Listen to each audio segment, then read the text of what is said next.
In the fall of 2020, almost 5 years ago at this point, I made the following prediction. Look a few more years out, I'd pin Palantir for the beginning of 2025 at a bear case of $100, target of $200, and a bull case of $300. Now keep in mind, that's 5 years from now. Please understand that these are arbitrary targets. I didn't run any sort of models to get here. It's just how I'm feeling about the company so far. Now what do you... That's crazy. This was on one of my most popular early videos on Palantir. I hope all of you made a lot of money off of this prediction, and it's even surprised me in terms of the accuracy of it. I've been waiting to make this follow-up because I try and have integrity around these things. Palantir soared past 100, crashed below it. Now we've regained that. So I feel it's fair to make the victory lap video and also tell you what's happening from here. So it's good to be back with you all. I've had some time off from making videos on Palantir and thought a lot about the future of this company, as well as, reflecting on everything that's gone right in the journey so far. Could not be more excited to present to you today my 2026 target for the stock, which is from the next 12 to 18 months in the upside scenario. But before we get into that, I first want to address what's happened from 2020 to 2025. Very important history and context and my insights, because if we don't address this, it's not going to make sense what I say in the second half of the video. So in 2020, Palantir IPO'd. Shout out to all of my day ones. IPO, obviously, direct listing, interchangeable terminology, with several fundamental red flags that kept many investors on the sidelines. So as of our last fiscal year, and as we are through Q1, Q2, heading into Q3 and finishing up the year in Q4, most of those worries have been measurably resolved through the consistent GAAP profitability. First and foremost, that's just huge. We're going to be going through these one by one, but profitability is tremendous, strong free cash flow, and much broader customer base. So let's take a look at the matrix that I've assembled here. So in 2020, here's what it looked like. Chronic GAAP losses of $1 billion and runaway stock-based compensation, an over-reliance on government, meaning more than half of the revenue came from government, and the other remaining amount, foundry, that 40% or so, was viewed as bespoke consulting almost. Very thin backlog and visibility. It was very unclear what the growth was going to look like, and a fairly weak balance sheet. I wouldn't say it's the weakest balance sheet ever, but in comparison. And it's very important to say these were real and valid concerns. We overcame them as investors. We did a lot of research and what actually we were supposed to be concerned about. And it turned out none of these were deal breakers in 2020, but it's also important to say that these were real concerns. They were not FUD or made up or in any way fabricated. These were real problems that kept institutions out of the stock. But here's how it looks now. Obviously, profitability has exploded. We have these stable cash flows. SBC is now deteriorating as a percentage of revenues. Government over-reliance is no longer a concern. Commercial is growing like crazy. And you can no longer make the argument that it is a consulting company. Foundry has been modularized, tough word to say, and the boot camps have really put a dent in that concern. And the cash situation and paying off the debt is also making a tremendous difference. So why does it matter? Well, this is sort of self-evident. I'm not going to spend a lot of time here, but it showed that Palantir has gone through and really dismantled and debunked all of the fundamental concerns when it came to the fundamentals of the company. So it really has been a true turnaround story. If I go back to the stock here, the bears really did win when they drove the stock from $45 down to below $6. Like, objectively, the bears won over that period of time. That was the first half of the company's public life. There's obviously been a second story. There's been another story to the second half of the public company's life, but you got to give it to them. They were right from that period of time. You were definitely out over your skis if you're buying Palantir at $45 when you could have later bought it at a more objectively a depressed valuation. Like you you got it for a steal if you were buying below 6. But nevertheless, the bears were right at that period of time. We're going to be talking about this, but it was unfair to value Palantir as a software company or AI company at that point in time. Now, obviously things have changed. Productization and the AIP flywheel. So we launched AIP in April of 2023, created that turnkey SKU, right? And the 5-day pilot program, and I would just say days, hours and days, converts a tremendous amount of trials into paid contracts, something we've been hearing more about. And the average AIP deal size is up huge. We have the commercial land and expand, which has been an ever increasing part of the story. Commercial revenue growing 70%. The top 10 commercial clients have tripled, and operating discipline has been tremendous. The headcount flat while revenue has grown. SBC capped in the low 20s of sales, and the cash operating expenses per employee are down. So across the board, incredible operating discipline and capital allocation, zero debt.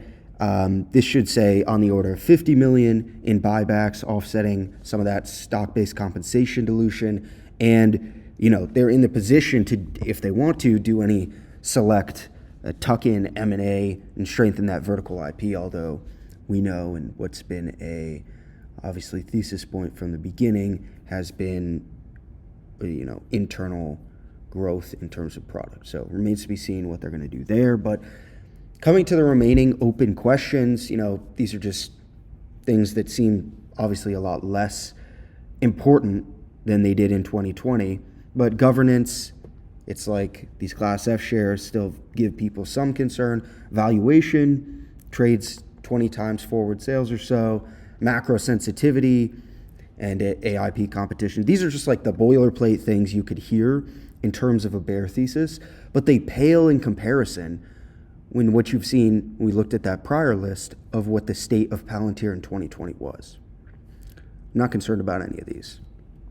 So the bottom line, before we get into 2026, Palantir has flipped almost all 2020 bear theses, profitability, cash burn, dilution, customer concentration, into validated strengths that we've seen.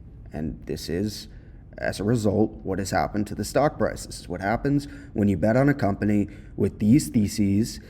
It could be any theses, but in this case, that's what those were, and they get validated.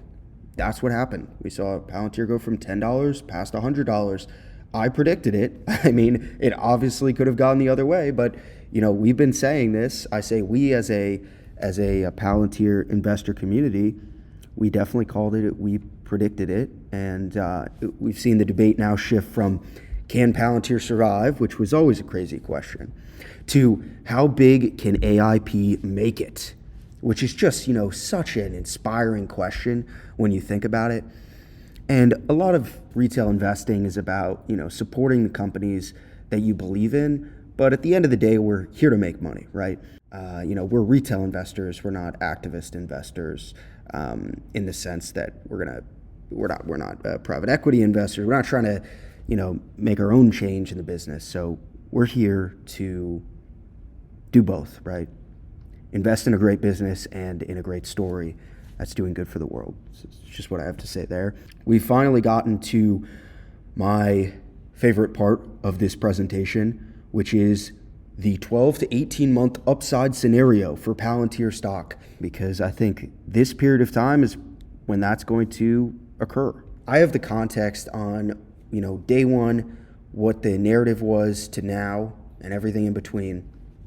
Palantir trades near $125 with a $300 billion market cap after re-rating as an AI platform stock. So very important what I'm about to say here. The core thesis, the market has repriced the multiple consulting to software to AI. If you're asking yourself how'd the stock go from $10 to $100, this is why.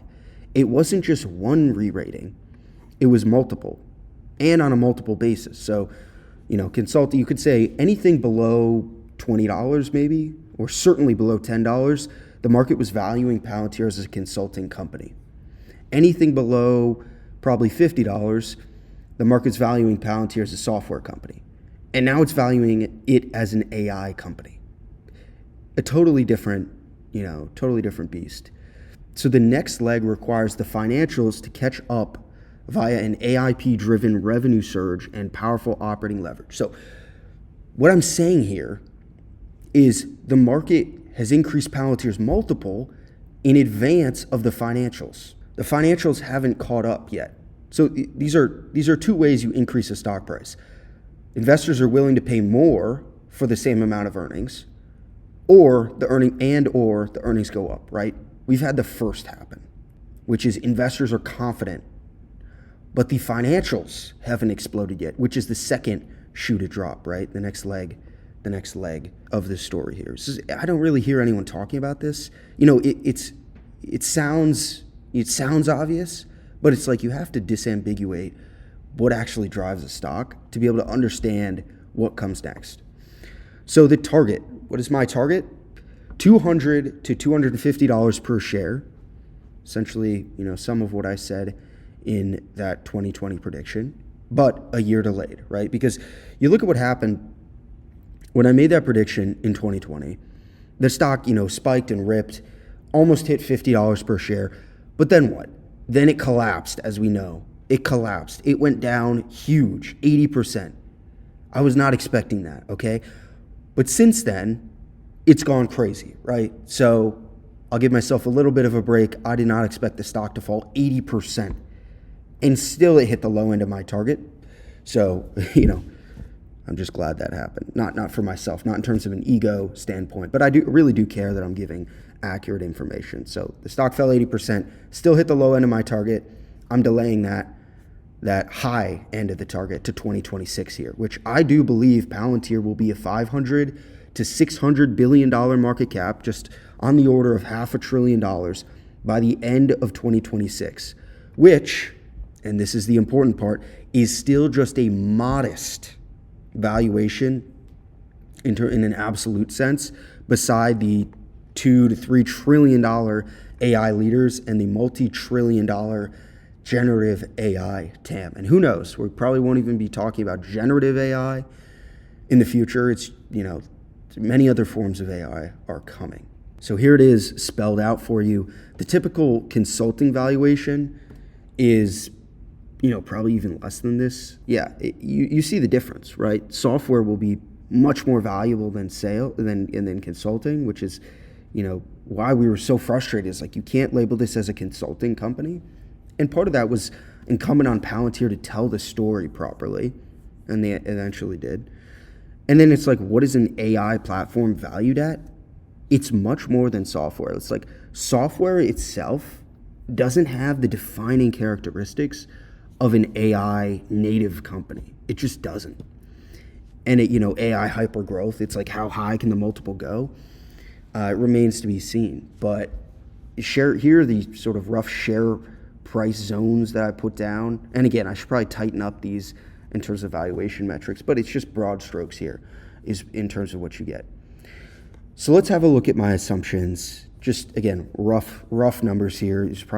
They're not going to be exact, but $4 billion in revenue to $5 billion next year to who knows on the upside. Could it be $8 billion? Sounds a little high, but again, who knows, right? What does that look like in terms of growth? On the order of 30% for a base case. Could it be north of 50% for a bull case? Potentially. And then similar on margins. Margins have always been adjusted, at least, have always been great for Palantir. Free cash flow, shares outstanding, diluted, bull case, like this could even decline, right? I think if they start buying back aggressively, we'll have to see what happens there. But free cash flow per share, 69 cents, nice, $1 or, even push $2. Again, I wouldn't really say that's most likely, but we have to, play this out to understand the probabilities of what's going to happen here.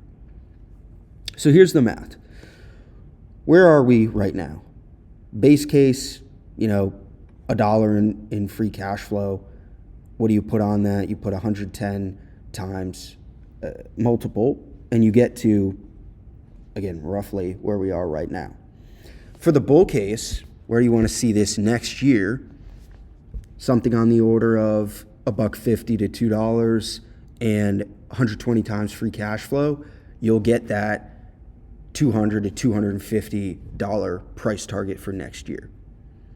Obviously, there's a lot of option value in terms of deals, commercially and otherwise on the government side. But that's basically where the math plays out in terms of getting to that, breaking that $200 mark, which would be a 10x for practically anyone involved in the past few years in the stock. So you've had plenty of time to buy day one on $10 to maybe you bought higher than that, but hopefully not well into the extremely overvalued territory of 2021. Looking back, right, in hindsight, obviously, we can say that. I certainly got caught up a little bit in that as well. And then over the preceding 2 years, plenty of time to buy $20 down to $6. So anyone, practically anyone involved in the name, potentially will have a 10x on your hands. If not 12 to 18 months from now, then soon after that. So I'd love to hear your thoughts on the math that gets us to this $200 price target. We need to convert a lot of these boot camps, obviously. And regardless of how you square the math, I think we're making great progress there.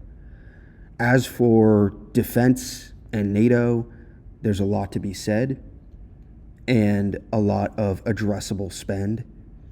And as for upsell, commercial upsell, again, there's a lot where we can increase retention on existing clients, which is always great, something Palantir has done great work with and potentially could get that going again. Operating leverage has been fantastic. I expect this to continue to do well. And it's like a scarcity premium. It's like Palantir is truly the only pure play in this dimension. Their secure, model-agnostic AI platform with zero direct hyperscaler competition. It's like, where are you going to find this? And that partially explains the high multiple. Is if there were 100 Palantirs, it would not be trading in a triple-digit free cash flow multiple. That's just a fact. But it happens to be the only one. There is only one Palantir. Palantir is the next Palantir, as they say. So here we are, the multiple framework. This is just where some of these companies have been, some of these peers have been, on the order of 100, 85, 75. Where's Palantir going to fall?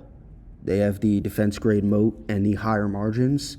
And yeah, I think it certainly sounds high on a historical sense of what free cash flow multiple would look like, but we're living in the market today, not as it was 20 years ago. So you got to play the game as it is. You put a multiple on a fundamental value, and that's how you get a valuation. So 90 to 120 times at $5 billion to $9 billion with 45% free cash flow margin, that's going to be ever increasing. And Palantir still screens reasonably against premium AI software peers.